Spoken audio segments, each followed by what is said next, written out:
Dark Souls. The name alone carries a certain weight, not just in the gaming world, but in how we think about challenge, storytelling, and player agency. It's a game about struggle, about persistence, and about a world so dark it burns itself into your memory long after you've put down the controller. When Dark Souls Remastered arrived in 2018, it was more than just a visual update.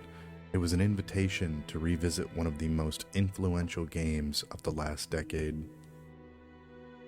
But what makes Dark Souls endure? And how does this remaster hold up to the passage of time?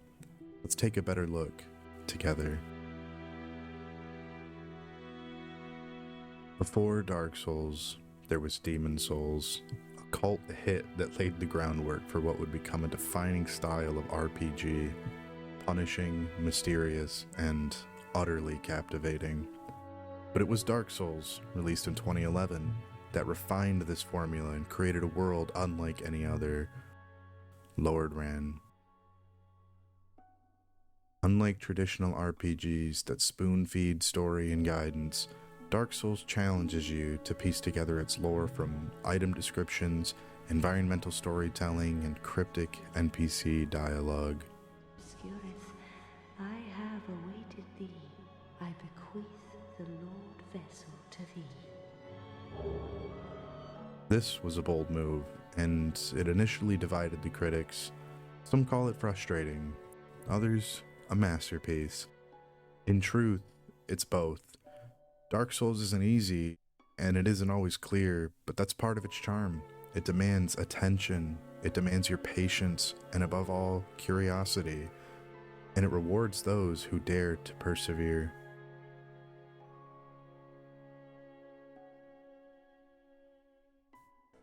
Lord Ran, need I say more? It's not just a setting, it's a character in itself. Its interconnected world design was revolutionary. A labyrinthine of puzzles, of shortcuts, hidden pathways, and breathtaking vistas. The journey begins in Firelink Shrine, the calm before the storm, a hub that offers brief respite and a chance to gather your thoughts before you plunge into the dangers ahead. From here, the Undead Burg and the Parish present your first real tests. Narrow streets, relentless hollows, a dragon, and towering enemies teach you the basics of combat and exploration. It's claustrophobic and tense, but rewarding, and a good learning experience.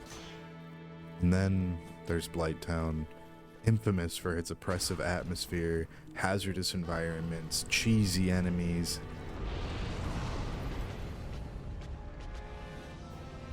and absolutely yes, its technical flaws in the original. The remaster smooths the edges here, making the descent into this toxic nightmare less punishing on your hardware. The danger and dread for you remain intact.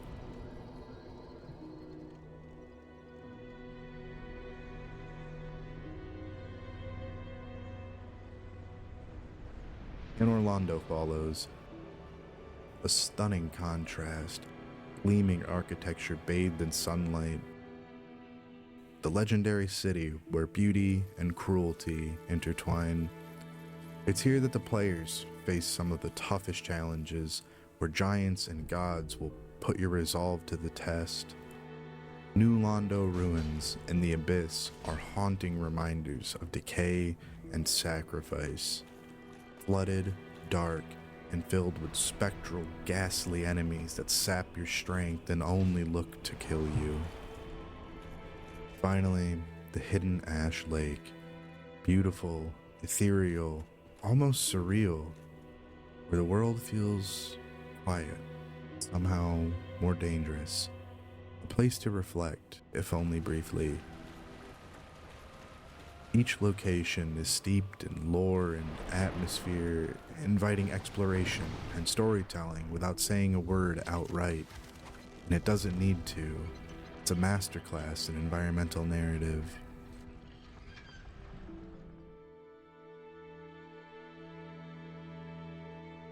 The heart of Dark Souls is its combat. deliberate, weighty, and unforgiving. This is not a game where button mashing works. Every swing feels substantial, every dodge matters, and good stamina management is your only hope to make it out alive. The learning curve is steep, but it's like a dance. You learn enemy patterns, you time your parries, and you find the openings for critical strikes. It's tactical, it's visceral, and it's deeply satisfying. Boss battles are the pinnacle of this design. Counters like Ornstein and Smo, the Capra Demon, the Gaping Dragon. They all seem to become rites of passage. They test your skills, your patience, and your adaptability. They're brutal, yes, but they're also fair in their own way. Dark Souls' combat rewards respect for the game's systems, for your foes, and most importantly, for your own limits. It's why so many players develop a love for the genre. For them, it's hard-earned mastery, and that feels uniquely personal. It's why this game, even today, it stands out as a pioneer amongst its own genre. Graphically, Dark Souls Remastered isn't some sort of radical overhaul. It's a polish, a refinement, if you will. Textures stand out in HD, lighting effects enhanced, and my god, frame rates improved, especially in trouble spots like Blighttown. These improvements don't overhaul the game, they just make your journey through Lordran smoother, more immersive, more beautiful. What's important is that the remaster preserves the game's aesthetic and atmosphere. The haunting, oppressive feel remains. The world still feels alive with quiet menace, beauty, and melancholy. Performance tweaks mean fewer distractions, letting players focus on the challenge rather than the challenging technical issues. It's a respectful update for the classic that many of us hold near and dear and will continue to play for ages to come. Dark Souls didn't just spawn sequels, it created a genre. The Souls-like, a community, friends and foes. Its DNA is visible in dozens of games, including AAA titles as well as some indie games, such as Labyrinth of the Demon King and a personal favorite of mine, Fly Knight.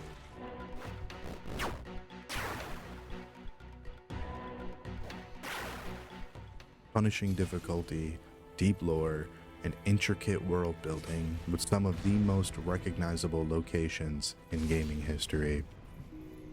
It's also fostered a culture, the get good mentality. A large portion of the community still hold this mentality, the shared struggle and triumphs over impossible odds. It's a community that have bonded through hardship and respect. It changed how games tell stories too, showing that subtlety and player interpretation and interaction can create a richer narrative experience. Personally, it took me 2 or 3 playthroughs before I even started to understand the lore. Even years later, the Souls-like genre still lives and breathes in and out of indie studios as well as AAA studios.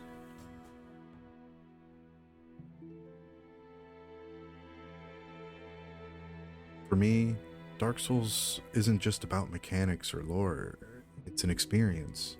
A tough one, but one that myself and many others have come to look upon fondly. The weapon designs feel alive, breathing with each swing, personality. They have their own unique history and lore. The music, from the haunting Firelink Shrine theme to the epic Gwyn boss battle fight, it stays with you. I mean, I still hear blin blin blon echoing in the back of my head. And the characters, Solaire's hopeful optimism and shimmering glow, Stiegmeyer's warmth and onion armor, the Firekeeper's quiet sorrow, or passive silence beneath Firelink Shrine. They make Lordran feel human amid the darkness. Playing Dark Souls is like experiencing true cinema for the first time. Brutally honest, uplifting and crushing. but always unforgettable. Dark Souls Remastered invites us to revisit a world that continues to challenge and inspire. It's a testament to perseverance, design, and the power of subtle storytelling. It's not just a game, it's a journey, and one that rewards those brave enough to walk through the fire with curiosity or maybe even nostalgia at the head of their journey. And as the flame flickers and fades, we're reminded that even in darkness there is light, and in struggle there is meaning.